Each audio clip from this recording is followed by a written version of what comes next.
Looking to take your sports knowledge to the next level? Just a fan of wrestling and entertainment? You're in the right place. Welcome to The Show with your hosts, Hollywood JDT and Stuntman Kirk. Ladies and gentlemen, welcome to the show. I am the one and only Hollywood JDT, and my co-host is none other than Stuntman Kirk. How are you doing, my brother?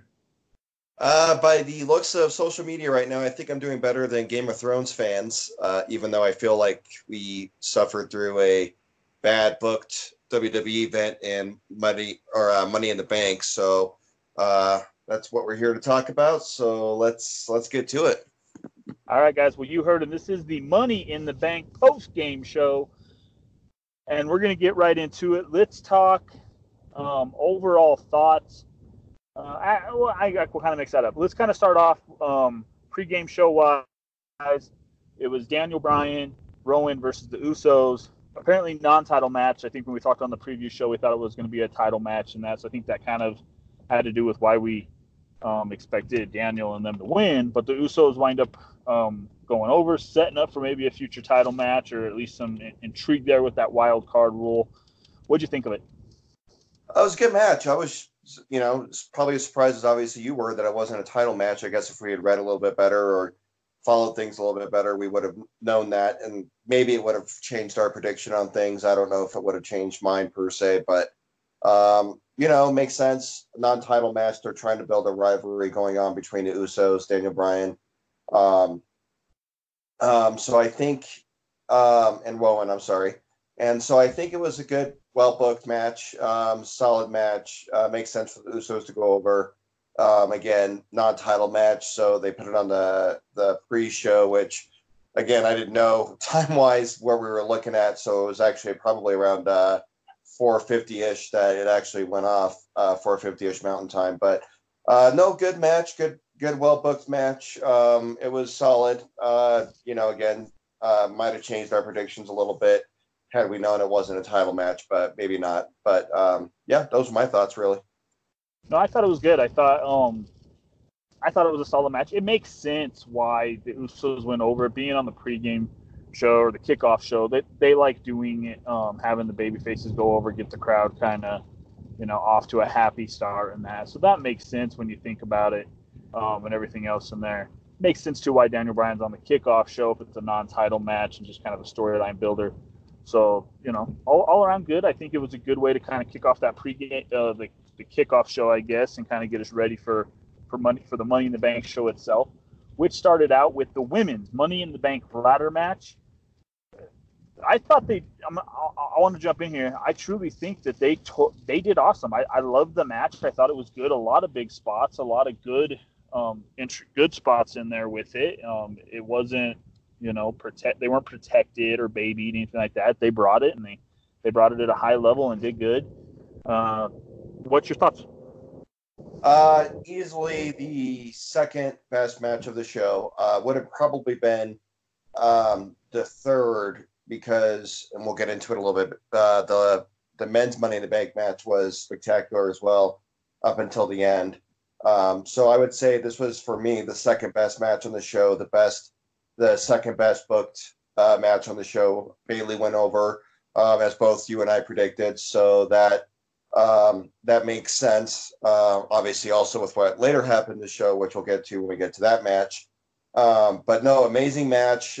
Just incredible athleticism from the women's division. I was thoroughly impressed and entertained by it. Very glad Bayley went over because I think they're really, really feeding off her momentum right now. She's got a lot of fans behind her. So for me, it makes sense. The match was great, very solid, more than solid, really. Awesome way to start the show. I'm right there with you. I agree. I thought it was a perfectly built. Bayley gets the win at the end. You get the happy, fans, which we talked about it in the previous show. It makes sense for Bayley to get that title. Whether it was going after Becky, or whether it was going to be going after Charlotte or Lacey Evans, any one of them, all the options made sense with Bayley. And I think it really shows that, coming out of WrestleMania, there was a lot of talk of Sasha Banks wanting to leave. her being pissed off, Bayley being upset about them having to drop the tag belts, not thinking they were going to run with them longer. Bayley came back to work. Bayley, sucked it up like a pro, and she came in. She did what she was supposed to do. She worked through it. It makes sense to anyone being disappointed over losing the titles and thinking you're going to have the opportunity to build it, not, and that changes. She came back. She did the professional thing and did what you expect to do. Sasha, wanted to quit on the spot. They told her to take like a month or so off. She, so she's been out for that. It sounds rumor and wise, what's going on there, so she's out for that. But, she's gone, and, obviously they got their faith in Bayley, and, it showed tonight, multiple levels, but it showed tonight just in this match alone, them putting her with the briefcase and, setting it up. Yeah, no disagreements. I thought, like I said, great way to start off the show. Kind of how they booked everything. It made sense to start the show with the women's ladder match. So I was kind of weary of that initially, but they definitely delivered. I'm glad Bayley went over. Awesome match, one of the better ones I've seen, especially with that many people. So. Okay, so the next match, United States Championship match, Samoa Joe, Rey Mysterio. Now, before we get into kind of the thoughts on this, because we were messaging back and forth on some of our thoughts during it, according to PW Insider, this match got cut short when Rey Mysterio came off the rope, smashed Joe in the face with that senton powerbomb type move he does. And they're not being sure how Joe was. They went ahead and went straight to the end. On the spot. So whether or not that shoulder up at the end was supposed to be part of that, or Ray winning in general was supposed to be part of the plan, that's what they jumped into. So knowing that, what's your kind of thoughts with how that match went? I'm surprised Ray won. I think you and I both picked Joe in that match on our pre-show show, for lack of a better word, that we did prior to today. Surprised that I guess the mentality is they want to continue the feud for a while, which that makes sense, especially now that they've gotten Dominic, Rey Mysterio's son, involved with it. Although it was kind of unusual at the end that, his dad's getting his butt kicked in the ring and he just kind of stands there not doing anything. That was kind of weird booking for me. But up until that point, up until I guess the senton bomb that busted Joe's nose, I thought it was a good match. David and Goliath kind of match that they normally do, WWE books. I think I was just more or less surprised that Ray went over, just because, it just seems like they kind of wanted to continue the Joe reign there for the United States Championship. But no, it was a good match, solid match. I wouldn't say there was anything really to really write home about or to say that, it was one of the better matches of the night. It was solid. And like I said, with the unusual finish, I don't know how you feel about that, but it just seems to me like if my dad's getting his butt kicked in the ring after a win, I'd be going in there to help him, whether I get my butt kicked or not. But that's just me. And I agree. I do think that, at some point, Dominic is going to have to get involved, you would assume, or why are they having him there? He's in a, for being I know they said he's 16 or something, they said. Yeah. Well, okay. So that may change things a little bit, because I thought I would assume that if he's training to be a wrestler, he'd be a little bit older, at least an adult, which would make sense based on the fact that I remember seeing him at ringside and stuff when, back when Ray first joined WWE, that it would make sense that, right. He would, he'd be an adult by now training to wrestle. But if he's not, then I guess that kind of makes sense why they kept him on the side if he's only 16, 17 years old. But it just seemed odd to me, like there'd be some more emotion, or him pulling his dad out or something. I don't know. It just seemed kind of odd booking. Yeah, it was definitely a weird, just kind of weird how that played out. You would have thought that there would have been a little bit more there on Dominic's side. I still assume that if they're getting him involved at this point, knowing that Ray's had him been training, that he's, already kind of trademarked the name for him, that at some point they're going to try to at least get him involved in something with it. But, it was definitely a surprise, like you said at the end, that he just kind of stood back and he didn't really show good emotion or show like he was concerned or wanted to get in, and Joe kick at him. It's something you just would have thought there had been a little bit more there, emotional wise. But I think the match itself was good. If the storyline was planned for Joe to win or for Ray to win, then I'm okay with it in the manner that they did it, where it was a quick win, it was a surprise, the shoulder should have been up, Ray shouldn't have really won, referee mess up type thing. I'm good with that if that was the intent, because Joe came back as the pissed off heel, was able to just beat the heck out of Ray.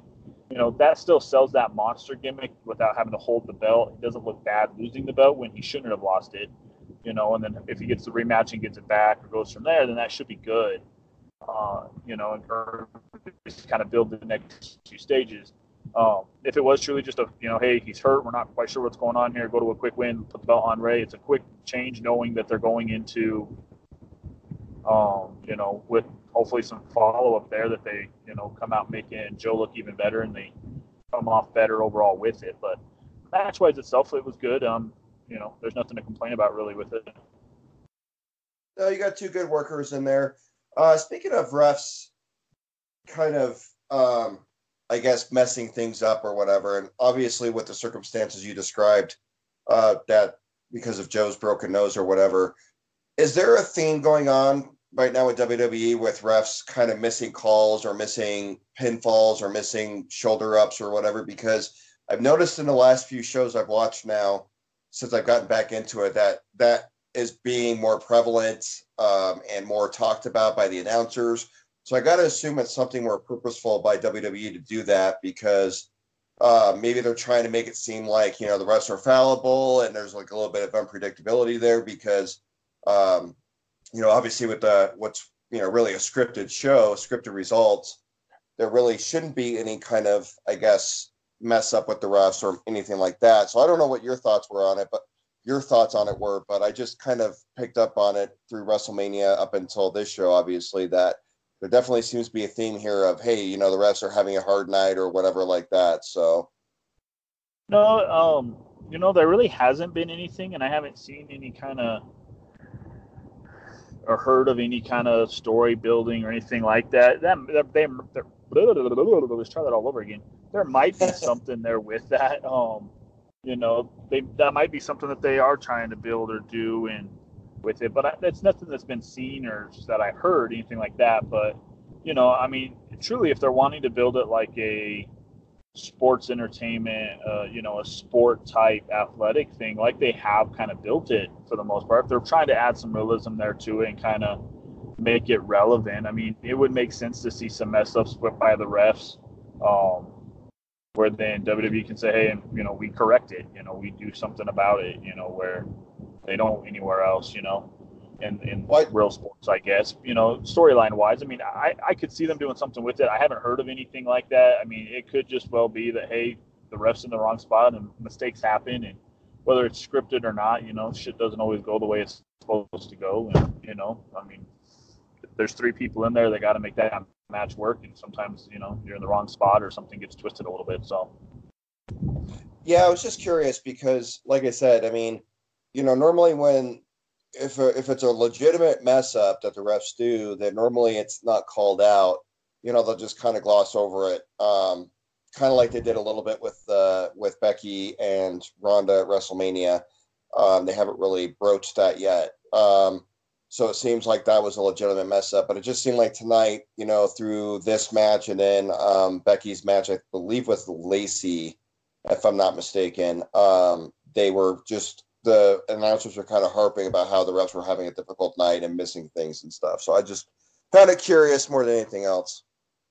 No, and that very well could have been a, knowing how kind of, you hear how the WWE is, that could just be a case that maybe the refs, a couple refs or a ref or some refs were having a bad night, not, missing calls or missing kind of their spots and they get away, but missing what they were needing to do, and maybe that was just kind of a way of in the back that from the production side of things, Vince or whoever saying like, hey, acknowledge that the refs are fucking up, because at some point you can't just like turn a blind eye. Even after WrestleMania, they sat there at the very end, like, Ronda shouldn't have lost. Ronda shouldn't have lost, which really hurt Becky's big win moment, on TV. And then the next night on Raw, they put the video package fully as Becky won the huge title, and they blacked out the pin so you don't see the mess up. And it's definitely different from live in the moment to we probably shouldn't have done that the next day when they look at where they got to go forward with. So that very well could have, that'd be my guess of what it was, from kind of knowing the history of how they typically have been with stuff. But that's also me knowing that, and I've never been there to really know how that goes. So I don't know. Fair enough. All right. We had, what did we have next? We had the Cruiserweight Championship, which Tony Nese retained the title. I think it was a good Cruiserweight match. It was a good 205-style match, high-flying, lots of moves back and forth. These two guys, left it all out there. It was a good spot to, just a good match all around. I don't think there's anything really bad about it. No, better than obviously the Ray Joe match, I thought. Not that that was bad, but this was definitely probably fourth, maybe best match on the show. They definitely, with the time they were given, Daivari, hit some spots. It was a good match, solid, great cruiserweight match. I'm surprised this one didn't open the show, so they threw him a bone here and actually gave them a pay-per-view spot, I guess. So, no, nothing to complain about here. Like I said, my lack of knowledge of the cruiserweight division right now, knowing who actually, I guess, participates in the cruiserweight division outside these two, kind of, I guess, prohibits me from commenting any further than it was just a really good, entertaining match. So, no, and I thought that for what its purpose was and the kind of style they do, it was exactly what you wanted it to be. It was a good match all around. There's not too much really to dig into that with it overall. Let's see, what was our next match on the card? Was it Becky Lynch after this? Well, I think you skipped over. I don't know if Becky went before Shane and Miz. I think she. Oh, that's right. That's right. It was Shane and.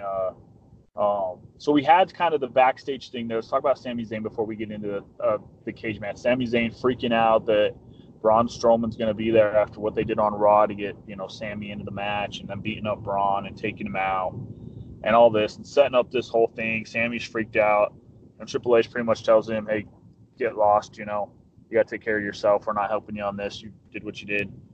And then a little bit later, they find Sami hanging, which was kind of a cool visual segment that they did where Sami's hanging by his feet hooked to a cage or something above, and just hanging there. Had gotten hell beaten out of him and had to go to the hospital, and they assumed that it was Strowman that had done it. He wanted back in the match. Triple H tells him, "Look, I'm not going to have you arrested and that, but you got to go. You got to leave. You're not getting in the match. You're out." And kind of foreshadowing that, hey, everyone thought Sami was in it, but now he's out, and leaving a hole there for who's going to be the eighth guy in the match, or is anyone going to be the eighth guy in the match, and kind of moving on. Segment-wise, not getting into the main event, but segment-wise, what'd you think overall? Oh, it's excellent. I assume they're going to kind of play off Strowman versus Zayn here coming up, maybe next pay-per-view, I would imagine, or something. No, it was really well done, just well executed.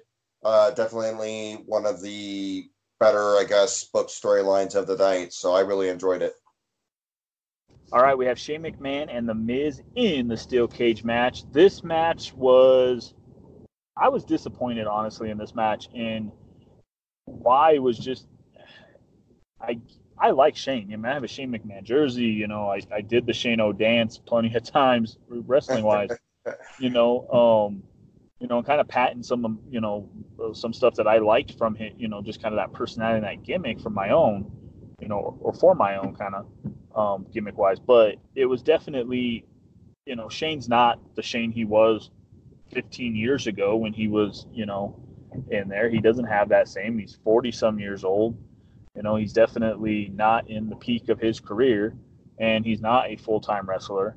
And I didn't like how I didn't mind the ending of the match where Shane slips out of his shirt and like falls to the floor and like pure dumb luck win, because it still gives Miz something to like fire up for. And I'm not sure, but I don't remember what some of the next pay-per-views are. I thought Hell in a Cell was coming soon, so maybe they're building for that, or something maybe at a big thing at the Crown Jewel event or the Super Showdown that they're doing here in a few weeks.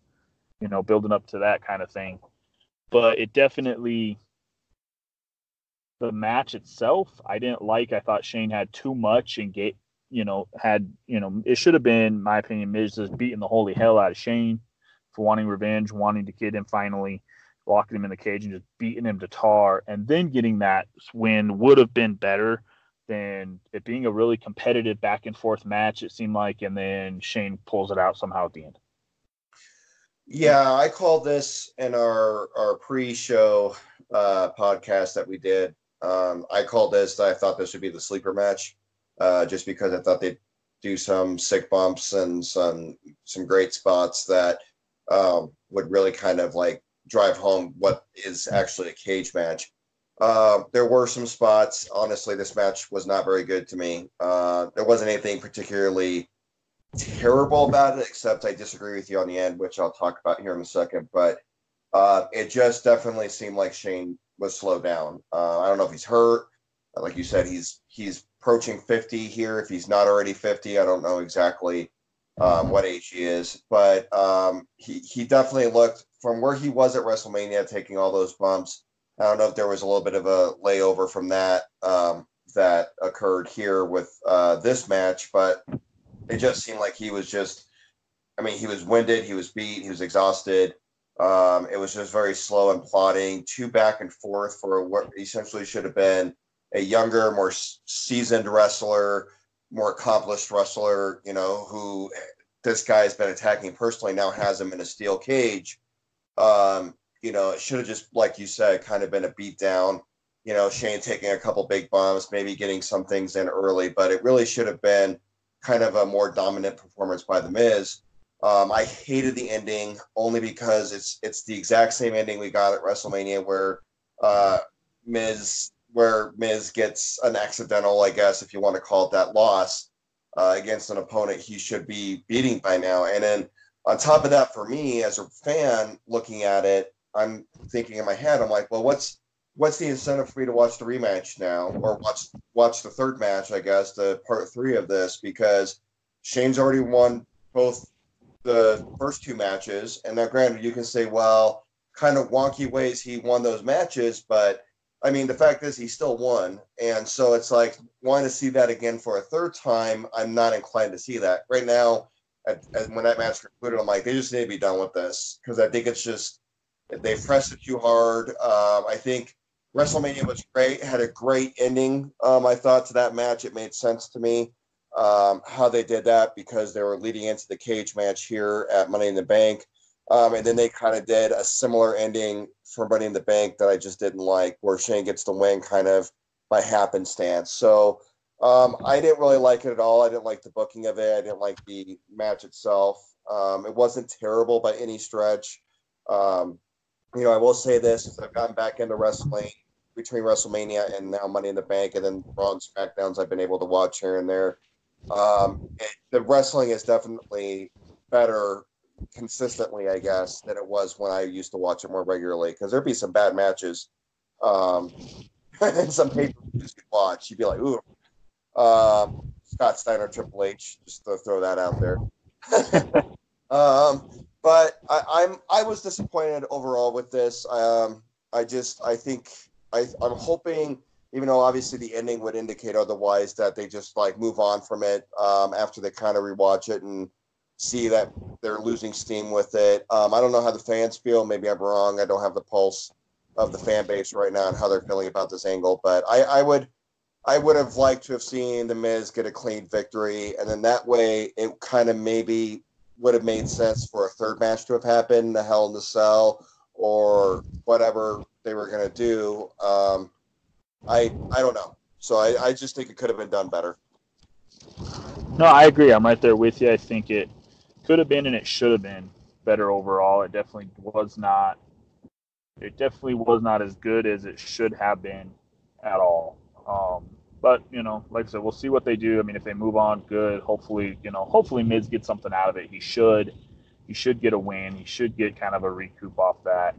But it was bad. I mean, I think this was probably the worst segment match overall on the card, in my opinion. I'm going to disagree with you on that, but we'll get to that when we get to it. Moving on, Becky 2 belts. Her first of 2 title defenses. She faced off against Lacey Evans for the Raw Women's Championship. Like you said, there was some ref mistakes here. I honestly, these two don't click. These two do not jive. They don't click very well. I think the match was, every time we've seen these two kind of face off, it just seems like something's wrong, that they're not on the right page. They get jacked up. Anytime they interact, it's just a weird kind of thing. And they've toned down Becky with this, which is really weird, that you got Lacey Evans as this prissy, here's how everybody should be. And then you got, Becky, who's kind of I'm going to do whatever I want. And they really haven't played that up nearly as much with this angle. But, Becky Lynch wins. She retains the Raw Women's title. I wasn't as happy with this match. It was good to see her win. It was a nice finishing sequence. I wasn't as happy with this match as I thought I would have been. Yeah, it was okay. Again, solid. I think it's going to be the more common term I use with some of these. If there was 3 really amazing matches, which I really think there were, again, the ending of one of those matches notwithstanding, there was 3 amazing matches on this card tonight that I was really happy with. The rest were mostly solid. So for me, it was solid. I agree with you. There's a chemistry issue between Lacey and Becky right now, which complicates things because it seems like going forward, this is going to be her rivalry, at least until SummerSlam. It's looking that way anyway. Maybe I'm wrong. Because I don't know if they have anyone credible enough at this point that they've built to be able to challenge Becky on Raw Monday nights. So, it's definitely a weird. I mean, they hit some spots and it looks good, and then it just feels like there's too much communication, too much slowdown, too much like setting up for what they need to do, and there's just no flow to it like I think there is or has been with Becky and Charlotte, or even Becky and Ronda to a lesser extent, I guess. That kind of flow. You're right. Lacey is proper. She's supposed to be like, the Southern Belle kind of deal. And then, Becky's supposed to be kind of the more crass, in your face, Irish, women's champion. And they're just not playing that off. Well, I personally don't think they booked Becky well enough at all since WrestleMania. And I don't know if it had to do with that kind of weird finish they had. And then obviously Ronda leaving like she did. But it's just not been as well as I think it could have been. I definitely feel like she should have won this match, which she did, which was good. And I also feel like she should have won the next match that happened immediately afterwards, which I'll let you set up right now. Well, let's move right. I mean, just like you said, right after she wins, she gets the win over Lacey Evans, which they did build that match to be a competitive back and forth kind of match that would take a lot out of you, So that part was good, despite where the match leveled out to. But not being removed from that, Becky kind of rolled out, almost seeming like, hey, I'm good, and I won this one, almost seeming like she thought she had some time before her next match, and then out comes Charlotte Flair. To go back and forth. I thought they had a good match. I mean, I think these two, they definitely have the right level with each other. I thought this was a good match for what it was. It set it up, then Flair pulling out some of the Flair tactics and some of the cheating stuff and the dirty stuff, I guess. Not really cheating, but dirty kind of play, the underhanded kind of stuff. And then she winds up beating Becky for the SmackDown Women's title. Well, and to be fair, she had an assist from Lacey a little bit. with the punch, with the ref wasn't looking. I knew this match wasn't going to go the right way because the announcers made it a point to say, I don't know if you caught it, that, well, Becky can turn this down, but she's not going to. You know, she's going to fight her now, or worse to that effect, try to like make it seem like, well, we're not forcing Becky to fight back to back. You know, it's her choice. She's letting this happen. So I knew then that I picked up on that. I thought it was kind of like an ominous showing of, okay, well, you know, they're probably going to let Charlotte win, and they're going to say, you know, Becky's not going to be able to go back and say, well, I want a rematch because, you know, I wasn't given a chance to rest or anything, you know, I was screwed over kind of deal. They kind of made it clear this was Becky's decision, even though I don't think, you know, their mannerisms or anything indicated otherwise. Seemed like Becky felt like she was forced to go in there. So, and the match was good. You know, Charlotte and Becky have really good matches, so I wasn't really worried about that going into this pay-per-view. I don't think it was anything, you know, to write home about per se. I think, you know, from what I can tell on social media and just kind of, you know, what I'm seeing is the fans are kind of tired of Becky and Charlotte. So I think they were just kind of going through the motions of that, especially since, you know, Becky just came off with this win against Lacey. And then obviously, you know, the ref's distracted, and then Lacey comes in, punches Becky, and then Charlotte tries to go for the pin, then doesn't get it, and then hits a move. I forget which move it was, actually, now that I think of it. And then gets, I guess, what you can consider a clean victory, even though they were, again, trying to push. Well, she had an assist with Lacey. I didn't like what happened afterwards, honestly. I know you and I kind of talked about it a little bit through messaging. I hated the fact that after all the build they put into Becky, headlining WrestleMania, Becky 2 belts, that the end of the show, we basically saw her get beat down by Charlotte and Lacey, not really getting any shots in, and in fact had to be saved really by Bayley, who comes out for the assist, which I'll let you set that up a little bit since that leads into what turns out to be our next match.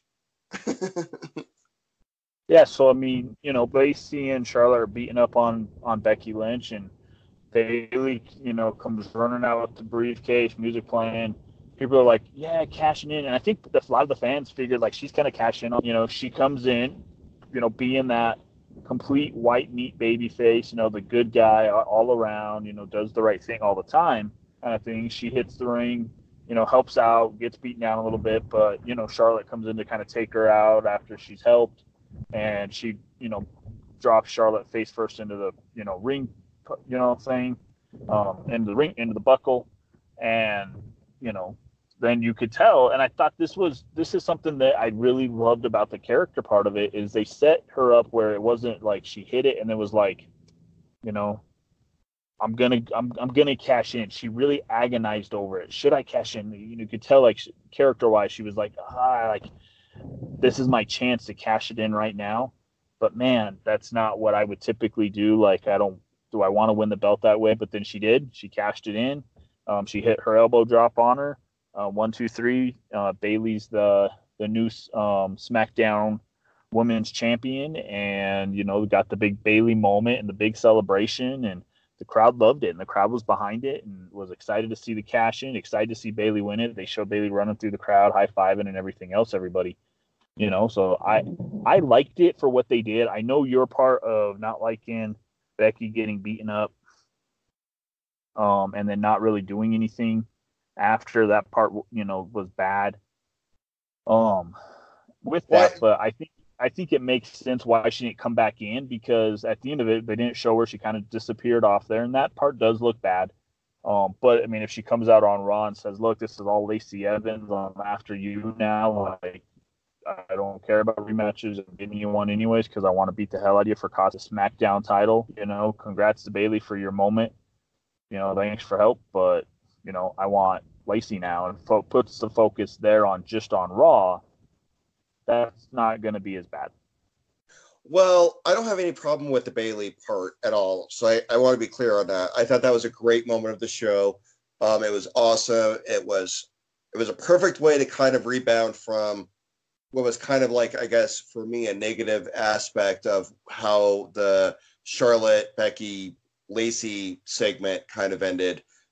So for me, I have no problem with how they handled Bayley. That made perfect sense. I was, I'm going to say ecstatic, but I was very happy how that worked out because I thought that was really good booking. Her going into the crowd and, celebrating with the crowd, that was amazing. And I get what you were saying, and I think we kind of misunderstood each other because I didn't want Becky to be there, while she was celebrating to take, the shine away from Bayley at all. That wasn't my issue.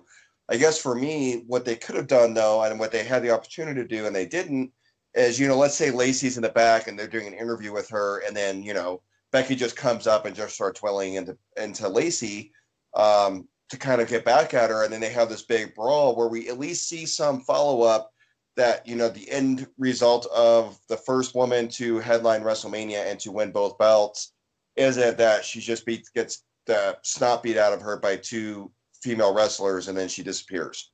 So I didn't like that at all. I don't think that's a good way to.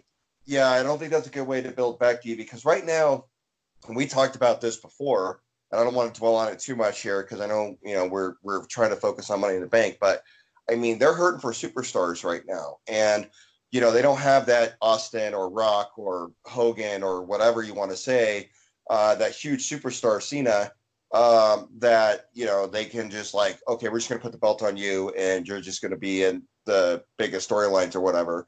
They don't have that right now and they're struggling with that. So to me, one of the best ways you can do that is by building your superstars the right way. And I just don't think since her WrestleMania win, I don't know if it was because of how it happened or if there's something else going on or whatever, but it just feels like since WrestleMania, they have not booked her very well. No, I fully agree with you on that. I can't argue, with how that's been, and you're confirming what I said about not building the superstars right. So I'm gonna take praise on that one. But I do fully agree that they could have done something different there with that to kind of make it show that she cared about it a little bit more. Hopefully they do that on Raw and they kind of recoup that on Raw and kind of build it going there. But they should have had that opportunity there. They could have done something at least to pull apart, something there to kind of. But I do agree with you on a missed opportunity there to kind of build a fan there. Hopefully on Raw, like I said, they take care of it, but we shall see. Guys, when we come, we're going to take a short break. But when we come back, we're talking the Universal Championship, the main event, and our thoughts of overall on the show. We will be right back. The show with your hosts, Hollywood JDT and Stuntman Kirk. We'll be right back.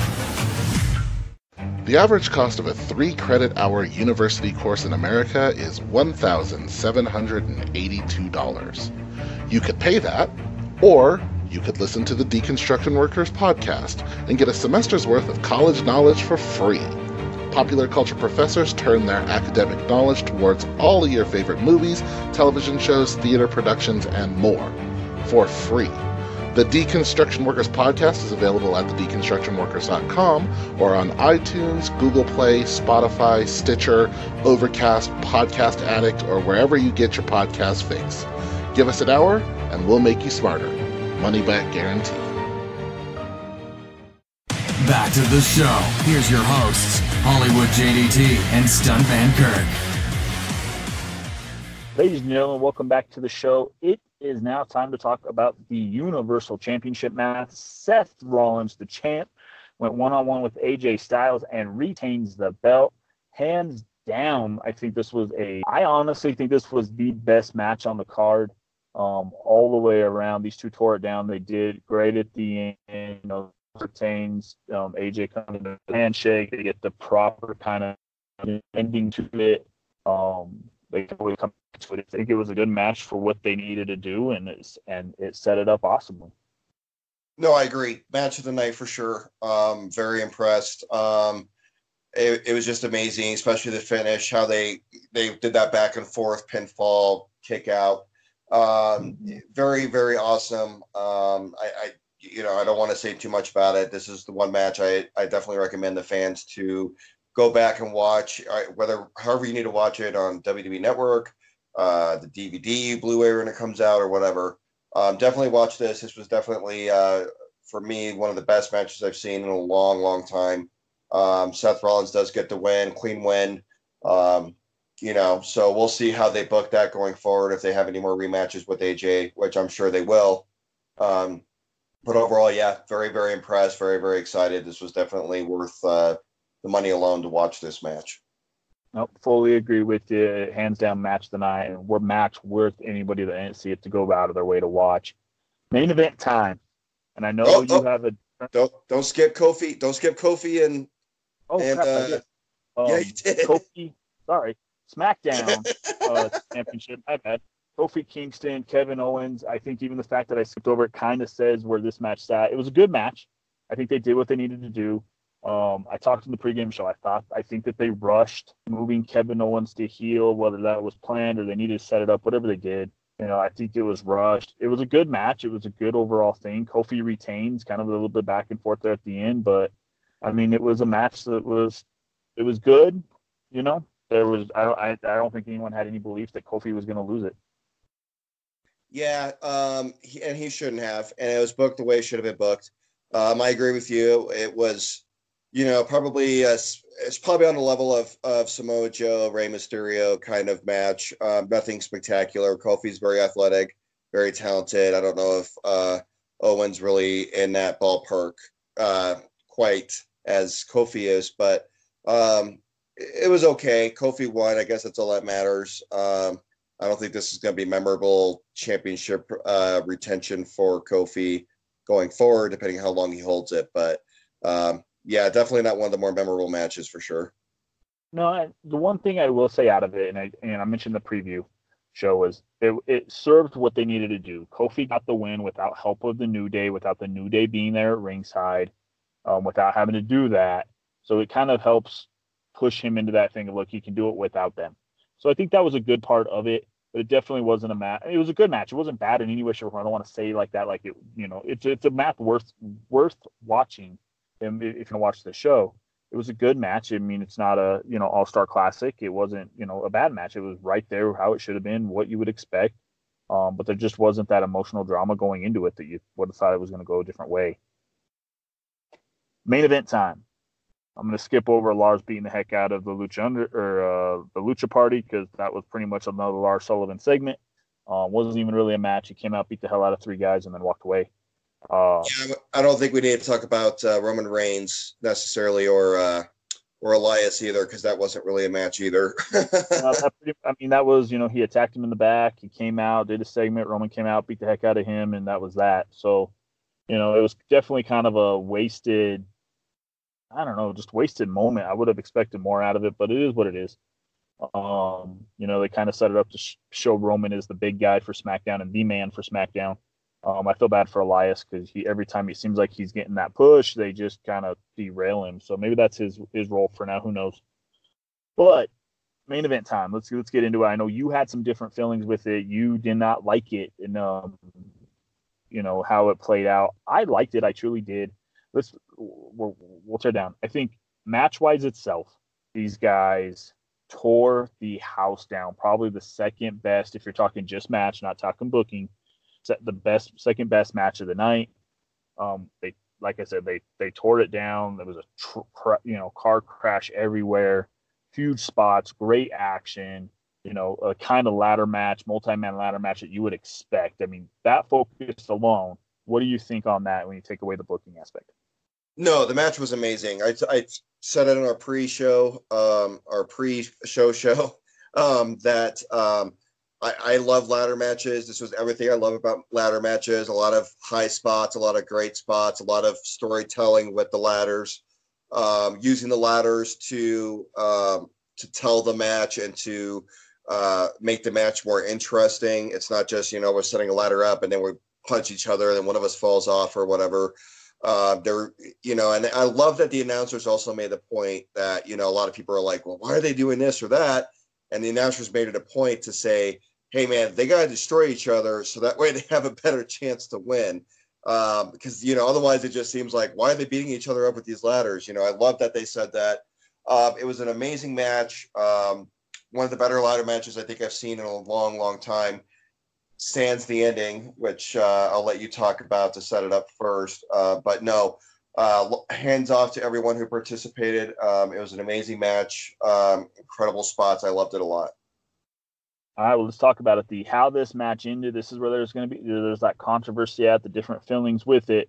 Brock Lesnar returns. He sprints down to the ring, blasts a ladder out. I think damn near took out a cameraman or hit the cameraman with it, and maybe even put the ladder damn near partly into the crowd. But knocks that ladder over, slides in the ring, topples over Ali, who's climbing that ladder to win. Everyone else is down and out. Sends Ali out to the floor, climbs up the ladder, grabs the briefcase. Brock Lesnar is the 8th man in the match. He took Sami Zayn's place. I feel like the storyline wise it wasn't Braun Strowman that took out Sami Zayn. Brock Lesnar is the one that took out Sami Zayn. He's the one that got himself into that match, and he is now the Money in the Bank winner, set to cash in whenever he chooses.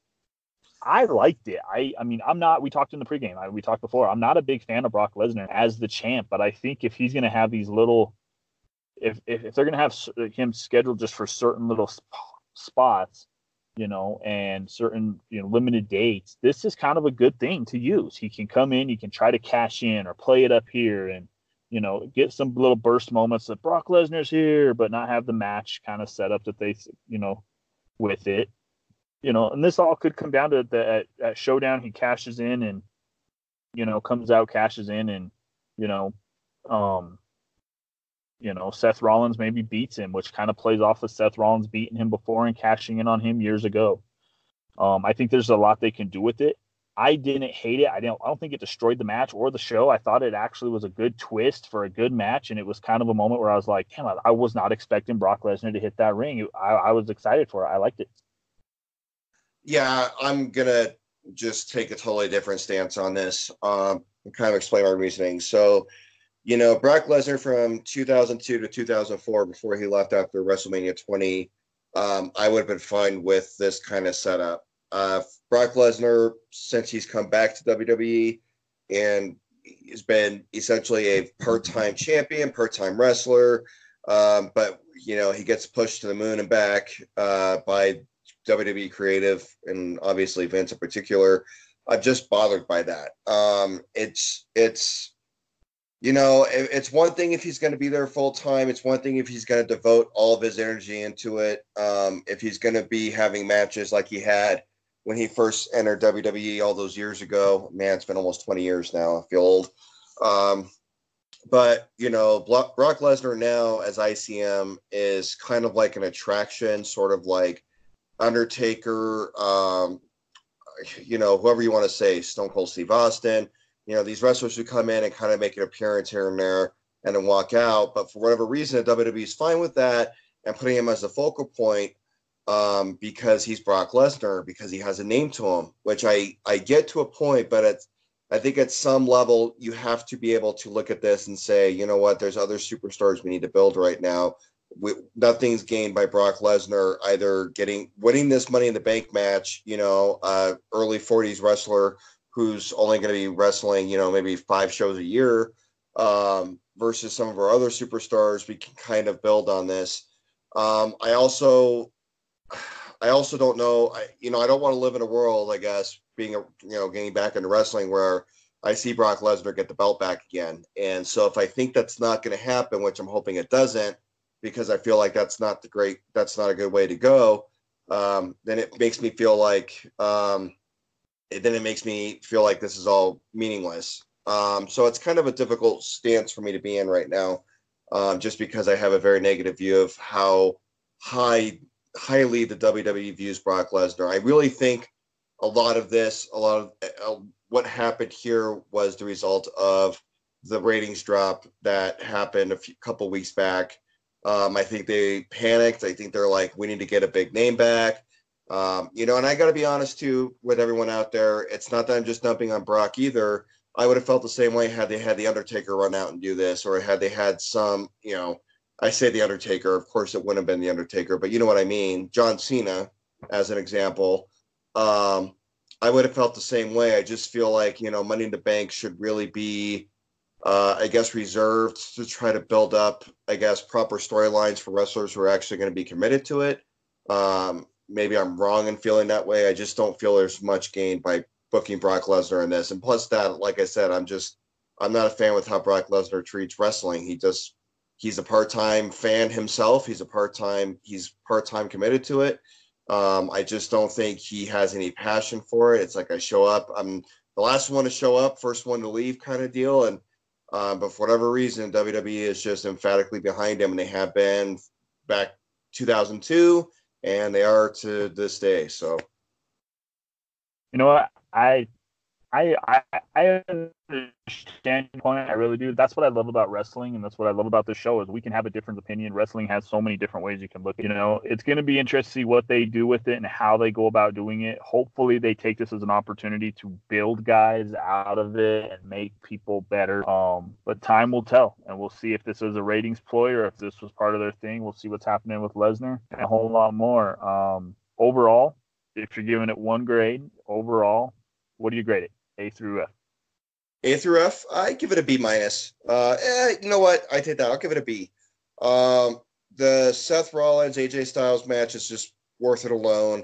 The women's ladder match was awesome, and even with the bad ending, in my opinion, with the male's ladder match, that was amazing as well. So you had 3 amazing matches, even with some wonky booking that I think make this worth the price alone. So I'm even going to go a step further and say B+. All right. I'm right there with you. I'm saying B+ overall with it. Guys, this has been a fantastic episode. Stuntman, thank you for covering post-game with us. Guys, we will be back with another episode, I'm sure, later this week covering sports or more wrestling, or we'll kind of just see what the heck in the world of entertainment's out there. We will be back with more for you guys. But until then, thank you guys for listening. Check us out on social media, review the show, download it, share it with your friends and family. We love you guys. Thank you guys for listening. We'll catch you guys next time.